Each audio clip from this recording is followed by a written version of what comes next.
जरूरी सूचना है आप सभी स्टूडेंट्स के लिए, स्टडी फॉर सिविल सर्विसेज का Android app Google play store में आ चुका है, उसको प्लीज तुरंत इंस्टॉल कर लीजिए। और अगर आप स्टडी फॉर सिविल सर्विसेज के सिर्फ ऐप से कोई भी कोर्स, कोई भी पीडीएफ परचेज करते हैं तो उसमें अप्लाई कूपन, अगर आप ज्ञान सर जो है आप उसमें अप्लाई करते हैं, ये कूपन कोड है, तो उसमें 20% फीस तुरंत माफ हो जाएगी, मतलब 20% डिस्काउंट तुरंत उसमें लग जाएगा। ज्ञान सर लिखना है, नॉर्मली ज्ञान सर स्मॉल लेटर में है सब कुछ, कोई स्पेस नहीं, कोई कॉलम नहीं, सिर्फ ज्ञान सर GYANSIR। इस तरह से अगर कूपन कोड लगाते हैं आप ऐप में बाई करने से पहले, जो अप्लाई कूपन वाले में आता है, तो 20% का डिस्काउंट तुरंत मिलेगा। वीडियो देखिए। दोस्तों एक बार फिर से आपका स्वागत है यूपीपीएससी बेस्ट ऑनलाइन कोचिंग के इस यूट्यूब चैनल पर। इस वीडियो में हम लोग प्राचीन भारत के इतिहास के एक महत्वपूर्ण वंश सातवाहन वंश की चर्चा करेंगे। इससे पहले की वीडियोस अगर आपने नहीं देखी तो आप प्लेलिस्ट में जाकर ज़रूर देखिएगा। दोस्तों ये सीरीज सभी प्रकार की स्टेट पीसीएस एग्जाम और वनडे एग्जाम के लिए अत्यंत महत्वपूर्ण है। आप किसी भी एग्जाम की प्रिपरेशन कर रहे हैं, यहाँ से क्वेश्चन देखने के लिए ज़रूर मिलेंगे। तो चलिए दोस्तों शुरू करते हैं आज के इस इंपॉर्टेंट सेशन को। इससे पहले कुछ इन्फॉर्मेशन देखिए, अगर आप टीम के पेड कोर्सेज से जुड़ना चाहते हैं पीसीएस के कंप्लीट प्रिपरेशन के लिए, तो इन दिए गए नंबर पे कॉल या व्हाट्सएप करके जानकारी प्राप्त कर सकते हैं। ये ज्ञान सर का व्हाट्सएप नंबर है, आप यहाँ से व्हाट्सएप के माध्यम से भी जानकारी प्राप्त कर सकते हैं। इसके अतिरिक्त प्ले स्टोर से स्टडी फॉर सिविल सर्विसेज का एप्लीकेशन इंस्टॉल करके 5 स्टार की रेटिंग ज़रूर कीजिएगा। दोस्तों एप्लीकेशन के माध्यम से अगर आप किसी भी कोर्स को परचेस करते हैं और वहाँ पर कोड अप्लाई करते हैं ज्ञान सर, जिसमें कि सभी लेटर से इस्तेमाल होंगे और कोई भी स्पेस नहीं रहेगा, तो आपको अप टू 50% तक डिस्काउंट देखने के लिए मिल सकता है। ये ऑफर लिमिटेड टाइम के लिए, तो जल्द से जल्द आप ऑफर का लाभ लीजिए ताकि आप डिस्काउंट में कोर्स को परचेस कर सकें। चलिए अब बढ़ते हैं आगे, हम लोग सातवाहन वंश को देखते हैं। देखिए इससे पहले की वीडियोस में हम लोगों ने मौर्य वंश को पूरा पढ़ा है और गुप्त वंश को पढ़ा है। अब यहाँ पर दिया है उत्तर में मौर्यों से सबसे महत्वपूर्ण देशी उत्तराधिकारी हुए शुंग और उनके बाद कण्व। देखिए उत्तर की बात करेंगे तो मौर्य वंश के जो उत्तराधिकारी होते हैं ये कौन होते हैं? शुंग होते हैं और उनके बाद कण्व होते हैं। मतलब मौर्य वंश का जो विनाश होता है ये शुंग के द्वारा किया जाता है और शुंग का विनाश कण्व के द्वारा किया जाता है। जबकि दक्कन और मध्य भारत में मौर्यों के उत्तराधिकारी सातवाहन हुए थे। मतलब ये भी मौर्यों के उत्तराधिकारी, मतलब मौर्य वंश के बाद इनकी स्थापना होती है, लेकिन ये साउथ इंडिया में होते हैं और मध्य भारत में होते हैं। यहाँ पे कुछ बात और भी बताई गई, हालांकि बीच में करीब 100 वर्षों का व्यवधान हुआ। मतलब मौर्य का पतन होता है, बीच में 100 वर्षों का व्यवधान होता है, छिटपुट कुछ छोटे मोटे शासक शासन करते हैं, उसके बाद सातवाहन वंश की स्थापना होती है। पुराणों में उल्लेखित आंध्र और सातवाहन एक ही माने जाते हैं। पुराणों में केवल आंध्र शासन का उल्लेख है, सातवाहन शासन का नहीं। कुछ पुराणों के अनुसार आंध्रों ने 300 वर्षों तक शासन किया। इनकी राजधानी औरंगाबाद जिले में गोदावरी पर स्थित प्रतिष्ठान, जिसे कि आधुनिक पैठान कहते हैं, उस जगह पर थी। तो देखिए पुराणों में ऐसा भी उल्लेख मिलता है कि आंध्र और सातवाहन दोनों एक ही थे, लेकिन पुराणों की बात करेंगे तो सिर्फ आंध्र शासन का जिक्र मिलता है, सातवाहन का जिक्र नहीं मिलता है। और आगे बताया गया कि आंध्रों ने 300 वर्षों तक शासन किया था और इनकी राजधानी थी प्रतिष्ठान। ये क्वेश्चन कई बार बनता है। आगे दिया है सातवाहनों ने ब्राह्मण वंश के होने का दावा किया है और दैहिक अनुष्ठानों का निष्पादन किया है। तो सातवाहन ये बताते हैं कि हम ब्राह्मण हैं और साथ ही साथ अनुष्ठान का भी निष्पादन किए हैं। ये कृष्ण वासुदेव जैसे देवताओं की पूजा करते थे, जैसा कि नागानिका के नाने घाट गुफा अभिलेखों से जाहिर होता है। देखिए नाने घाट गुफा अभिलेख, यहाँ से क्या पता चलता है कि सातवाहन कृष्ण और वासुदेव की पूजा किया करते थे। आगे जो सातकर्णी प्रथम द्वारा निष्पादित महान यज्ञ का उल्लेख करते हैं। देखिए ये जो नागनिका अभिलेख है या फिर ऐसे समझिएगा नाने घाट अभिलेख है, ये सातकर्णी प्रथम द्वारा, मतलब यहाँ पे कुछ यज्ञों का भी उल्लेख होता है। इस वंश से संबंधित राजाओं की अन्य विलक्षण विशेषता उनकी मातृ नाम का इस्तेमाल करना था, जैसे कि गौतमी पुत्र, वशिष्ठी पुत्र इत्यादि। देखिए इसकी एक और प्रमुख विशेषता क्या थी कि इस वंश के जो शासक थे वो मातृ नाम का प्रयोग किया करते थे, जैसा कि यहाँ पे लिखा गया।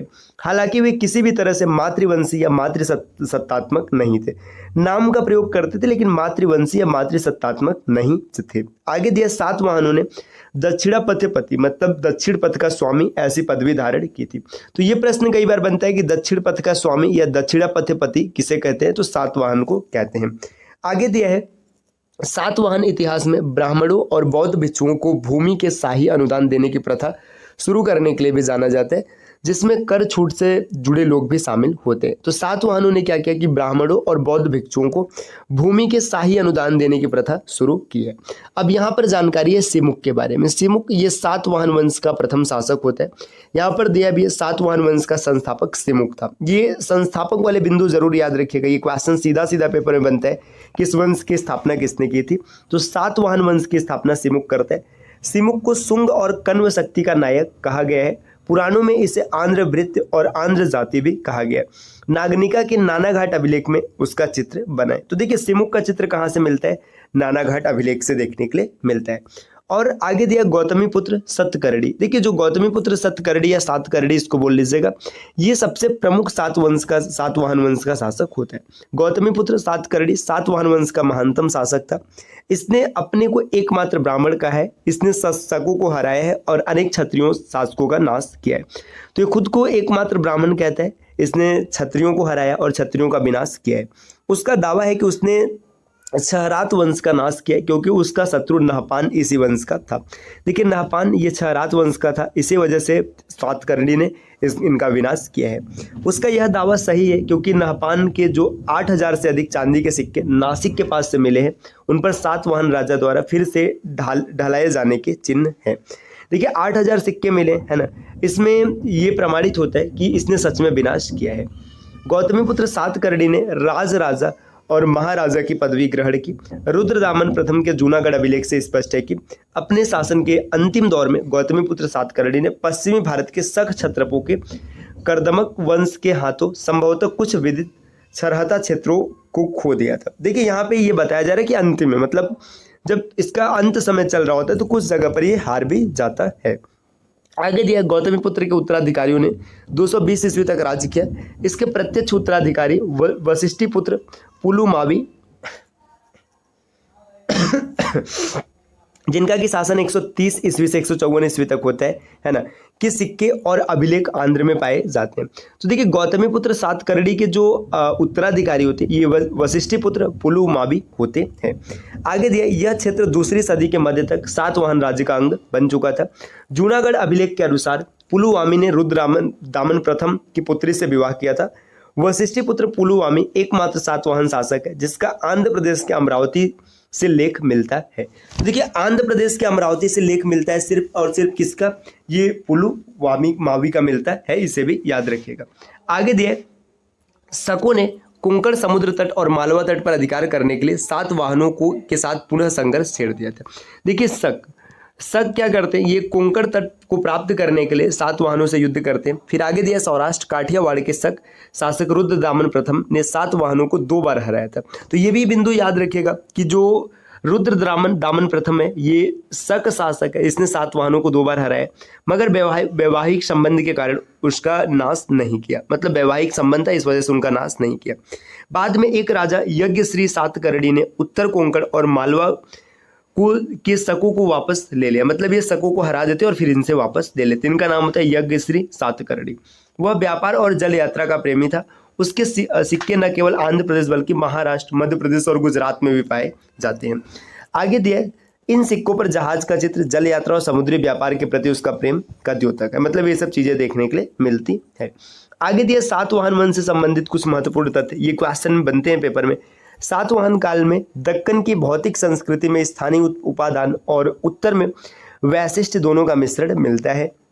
सातवाहनों ने करीमनगर और वारंगल के लौह अयस्कों का उपयोग किया होगा क्योंकि इन दोनों जिलों में यह पता चलता है कि महापाषाण काल में लोहे की खदानें थी। ईसा से पूर्व की और बाद की सदियों में कोलार क्षेत्रों में प्राचीन स्वर्ण खदानें होने के साक्ष्य मिले हैं। देखिए यहाँ पे ये बताया जा रहा है कि जो सातवाहन थे इन्होंने लौह अयस्कों का भी प्रयोग किया और साथ में साथ यहाँ पे सोने का भी जिक्र देखने के लिए मिलता है। कोलार क्षेत्र मतलब ये जो आपने KGF मूवी देखा है वहीं से एक कोलार आया हुआ है। आगे दिया है देखिए नेक्स्ट यहाँ पर दिया सातवाहनों ने स्वर्ण का प्रयोग बहुमूल्य धातु के रूप में किया है क्योंकि उन्होंने कुषाणों की तरह सोने के सिक्के नहीं चलाए। देखिए जैसे कुषाण सोने के सिक्के चलाते थे ऐसे सातवाहनों ने सोने के सिक्के नहीं चलाए, इसे बहुमूल्य धातु उन्होंने माना। उनके सिक्के अधिकांश शीशे के हैं जो दक्कन में पाए जाते हैं। उन्होंने पोटीन, तांबे और कांसे की मुद्राएं भी चलाई हैं। उत्तरी दक्कन में ईसा की आरंभिक सदियों में सातवाहनों की जगह आने वाले इक्ष्वाकुओं के भी सिक्के चलाए, है ना। लगता है कि सातवाहन और इक्ष्वाकु दोनों ने दक्कन में खनिज स्रोतों का उपयोग किया है। आगे दिया सातवाहनों की राज की भाषा प्राकृत थी। देखिए ये काफी इंपॉर्टेंट क्वेश्चन है कि इनकी राज की भाषा क्या थी, प्राकृत थी। सभी अभिलेख इसी भाषा में और ब्राह्मी लिपि में लिखे हुए हैं। तो देखिए 2 पॉइंट यहाँ से याद रखिएगा, इनकी राज की भाषा प्राकृत होती है और ये ब्राह्मी लिपि का प्रयोग करते हैं। सातवाहन राज्य में सामंतों की 3 श्रेणियां थी। पहली श्रेणी का सामंत राजा कहलाता था, उसे सिक्का ढालने का अधिकार होता था। द्वितीय श्रेणी का जो सामंत होता था इसे महाभोज कहते थे और तृतीय श्रेणी के सामंत को सेनापति कहते थे। देखिए सामंतों की 3 श्रेणी थी, पहला राजा, दूसरा महाभोज और तीसरा सेनापति। ऐसा लगता है कि इन सामंतों और जागीरदारों को अपने अपने इलाकों में कुछ सत्ता प्राप्त थी। आगे दिया सातवाहनों ने ब्राह्मण और बौद्ध भिक्षुओं को करमुक्त ग्राम दान देने की प्रथा आरंभ की थी। देखिए ब्राह्मणों को जो मतलब भूमि और मतलब जो भी दान मिलता है ये कर मुक्त होगा, इसकी शुरुआत सातवाहनों ने की थी। जो आबाद भूमि और ग्राम दान में दिए जाते थे उन्हें राजपुरुषों और सैनिकों के और हर कोटि के राजकीय अधिकारियों के हस्तक्षेप से मुक्त कर दिया जाता था। मतलब जो भी ब्राह्मणों को दान मिल गया उस पर कोई भी राजकीय हस्तक्षेप नहीं होगा। तो ये रहा दोस्तों सातवाहन वंश के बारे में। अब यहाँ पर दिया मगध का उत्कर्ष। तो मगध के उत्कर्ष को हम लोग अगली क्लास में पढ़ेंगे। क्लास कैसी लगी कमेंट करके जरूर बताइएगा। अगर आप टीम के पेड कोर्सेज से जुड़ना चाहते हैं पीसीएस के कंप्लीट प्रिपरेशन के लिए तो इन दिए गए नंबर पे कॉल या व्हाट्सएप करके आप जानकारी प्राप्त कर सकते हैं। इसके अतिरिक्त ज्ञान सर का व्हाट्सएप नंबर है, आप यहाँ से व्हाट्सएप के माध्यम से भी जानकारी प्राप्त कर सकते हैं। और प्ले स्टोर से स्टडी फॉर सिविल सर्विसेज का एप्लीकेशन इंस्टॉल करना ना भूलेगा दोस्तों। एप्लीकेशन के माध्यम से अगर आप किसी भी कोर्स को परचेस करते हैं और वहाँ पर कोड अप्लाई करते हैं ज्ञान सर, जिसमें कि सभी लेटर्स इस्तेमाल होंगे और कोई भी स्पेस नहीं होगा, तो आपको अप टू 50% तक डिस्काउंट देखने के लिए मिल सकता है। तो चलिए दोस्तों अब आपसे मिलते हैं अगले वीडियो में कुछ नए इन्फॉर्मेशन के साथ। तब तक के लिए नमस्कार।